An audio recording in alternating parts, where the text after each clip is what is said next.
Buen año para ustedes también. La verdad que se necesita un mejor año.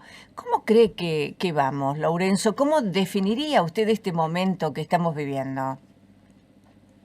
Y de mucha angustia, ¿no? Es decir, cuando uno ve que tiene un determinado ingreso y que con ese ingreso ya no puede llegar a completar la canasta propia de sus gastos, realmente, y creo que todavía va a ser más angustioso cuando lleguemos a marzo y muchos papás van a tener que afrontar un nuevo costo en la escuela de sus chicos, bueno, vestirlo para ir al colegio, armarle la canasta escolar, Ujú. más el aumento de la prepaga, más el aumento de las expensas, más el aumento de todos los gastos.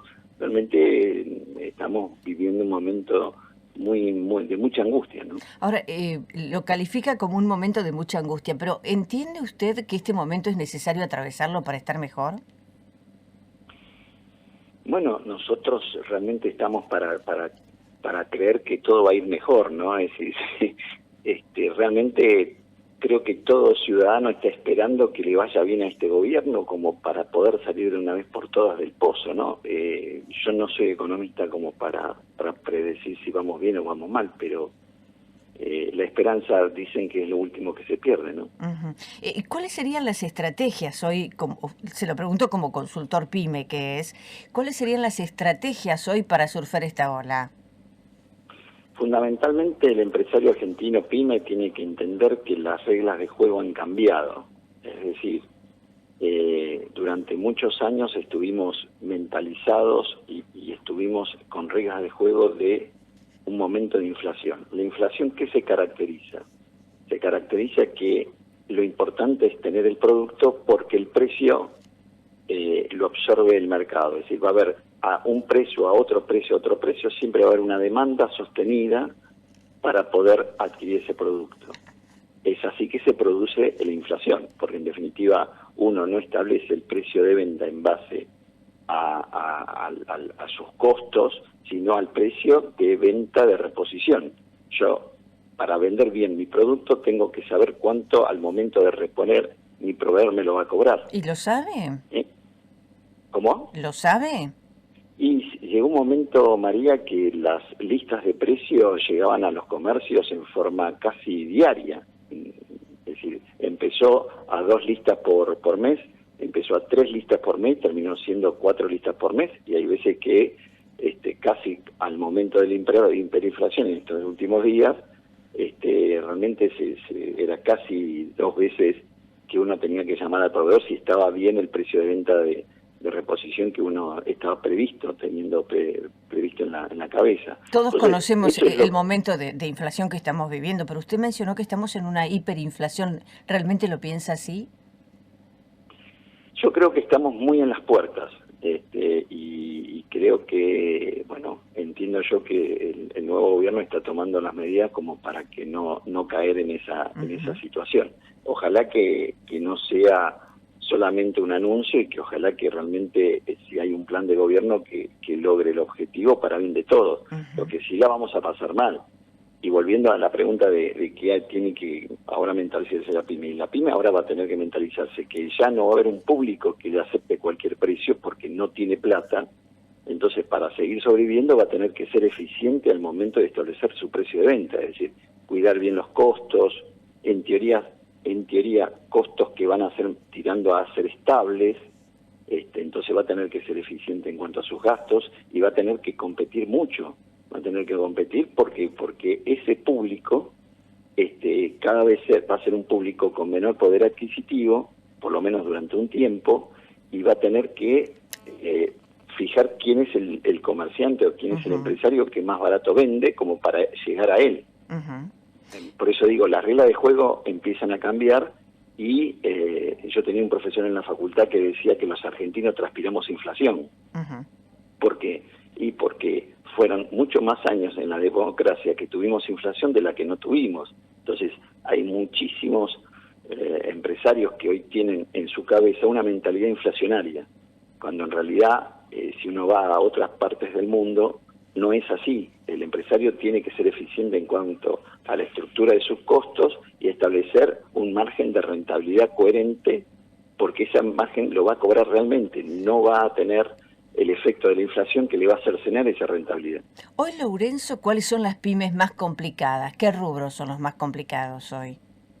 Y aquellos que son prescindibles, aquellos, por ejemplo, aquellos servicios donde han crecido mucho, pero la gente es lo primero que corta frente a un momento de crisis, ¿no? Realmente van a sufrir todos los rubros, pero como siempre, alimentos y medicamentos va a ser los últimos en que una familia va a empezar a resignar. Uh-huh. Antes van a empezar a resignar todo lo que sea superfluo, servicios, si uno iba al gimnasio, va a dejar de ir al gimnasio, si uno tenía, no sé, se hacía las manos una vez por semana, va a dejar de hacerlo, va a tratar de hacerlo en su casa, y todo ese tipo de cosas se van a resentir mucho, porque bueno, la gente tiene que empezar a priorizar ese escaso dinero que está recibiendo, cómo lo destina, ¿no? Uh-huh. Y dentro del mundo PYME, ¿usted encuentra consenso para con el presidente, apoyo para con el presidente?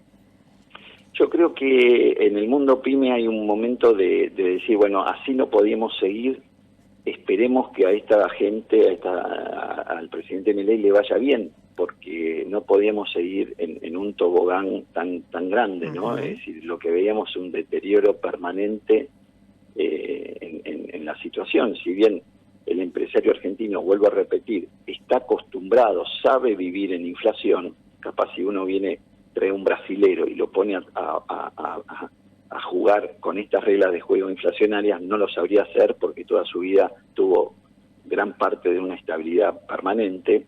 El argentino sabe sobrevivir sobre inflación. Lo que no va a saber sobrevivir, yo que tengo unos cuantos años y que viví los años 90, que fue la época de estabilidad más larga de la historia, o una de las más largas de la historia argentina, ahí el empresario argentino no sabía cómo manejarse, porque no sabe manejar en competitividad, no sabe saber si es eficiente o no. En este caso siempre la inflación le cura todo, le tapa todo tipo de error en cuanto a sus costos y en cuanto a sus impuestos.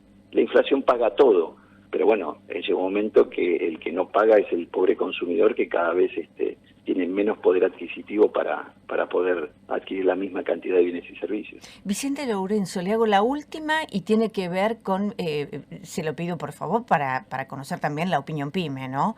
¿Qué opinión tienen ustedes del paro del 24? El paro del 24 surge, entiendo yo, que en un momento que no va a tener mucho consenso, inclusive en el propio trabajador, porque además las reglas de juego, como dije antes, cambiaron. El home office hoy implica que un trabajador sigue trabajando sin necesidad de movilizarse. Aquel que está dependiendo de una máquina, es decir, porque está en la actividad fabril y todo, y va a depender, como siempre, del transporte. Si el transporte para y el pobre trabajador que quiere no cumplir con el paro va a tener que parar igual porque no tiene forma de movilizarse. Eso ya también es una historia vieja en la República Argentina, ¿no? Uh-huh. Pero le pregunto a usted, ¿qué considera? ¿Que es oportuno? ¿Que es necesario? ¿Para qué sirve el paro del 24? La verdad que no sirve más que para hacer una expresión de protesta, que realmente ya vivimos que el paro no conduce a nada, ¿no? Realmente no tiene mucho sentido hacer un paro, salvo para decir, señores, no damos más, y creo que en un gobierno que recién arranca tampoco mucho sentido tiene decir no llegamos, no podemos más, porque bueno, hay que darle margen de acción como para poder encaminar un auto que estaba muy loco, ¿no? Estaba totalmente descarriado. Sobre todo cuando a Massa y a Alberto Fernández no le hicieron un solo paro. Claro, es decir, creo que ahí también es lo que el común de la gente dice, pero ¿cómo? En estos últimos 4 años no hubo motivos para hacer un paro y ahora en 15 días hay un paro. Bueno, pero eso también tiene más que ver con cómo está politizado todo el movimiento trabajador, etcétera, ¿no? Uh-huh. ¿Será verdad cuando Milei dice que tocan los intereses de algunos sectores y por eso se movilizan? No, todo es posible. Es decir, la verdad que yo creo que la gente está más allá del porqué, ¿no? La gente dice, yo quiero sobrevivir, quiero trabajar, vi que este tipo de cosas no dieron mucho resultado en el pasado, yo quiero que las cosas se solucionen y hay que analizar, hay que ponerse a trabajar en solucionar los problemas de la gente. Y creo que la política en esto, ya sea sindical, empresaria, tiene que correrse y tenemos que empezar a trabajar en ver cómo le solucionamos el problema a un montón de gente que si ahora sí ya se está haciendo realidad, no tiene para comer. Gracias, Vicente Lourenço, por atendernos. Que tenga un buen año, una buena mañana. Igual pronto para usted, María. Son las 7 de la mañana, 42 minutos, la temperatura ha subido un poquito y está más agradable ahora. 11 grados 4 décimas la actual, humedad 88%, cielo mayormente nublado. Bien claro. Como vos querés. LU6, Atlántica, se escucha mejor. Con María Delia Sebastiani.